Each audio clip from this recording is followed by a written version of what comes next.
আসসালামু আলাইকুম। তো সকালে সকালে আজকে আমরা এলাম সিমেন্ট লোড করার জন্য। গাইস দেখতে পারো আমাদের এই যে আরো দুইটা প্লেয়ার আসা বললো, আর আর কি ওই যে ওই মেশিনটার উপরে আর কি সিমেন্ট গুলো আর কি ঢাইলে আইলো। তো গাইস তো দেখতে পারো আমাদের ঠিকাদার অলরেডি আইসা পড়ছে, আর দেখতে পারলো আমরা কাম করতেছি নাকি। মানে আর এরকম করে ভূত হয়ে আসা কিছু নাকি, এটা আবার ঢালাইয়ের জন্য তাই বলে এরকম করা লাগবো।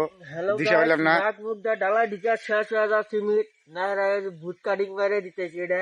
নাক মুখ দা ঢুক কোনা তুই তুই আবার কোনো কিছু নেস নাই কে?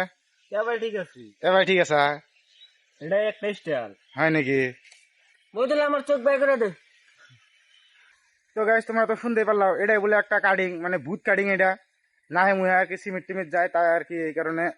তো গাইস দেখতে পারো জাইদুল আর সালাম আলী এটা জিসিবি বগড়ে মানে আর কি সিমেন্ট লোড করতেছে। এটা নিয়ে আর কি মেশিনে ডালা দিব, তার বাদে আর কি ডালা এটা হবো। আমরা এই যে মানে স্টোরের ভিতরে সিমেন্ট লোড করতেছি, এই যে এগুলা হলো সিমেন্ট, বাইরে বাইরে দিতেছি আর কি, ওরা লোড করতেছে। এই যে আমার হাতে নাঙ্গল মার্কা এটা দেখতেছে, এটা কিন্তু আর বেশি কিছু করে না। এই যে মানে এগুলা সিমেন্টের বস্তা এগুলা আর কি, এই যে এরকম করে ভাজায়, আর এরকম করে ভাজায় আর কি টাইনাটা নিয়ে যায় আমরা আর কি।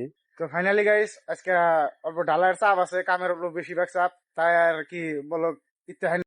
তো গাইস ব্লগটা ভালো লাগে অবশ্যই লাইক করে দিও।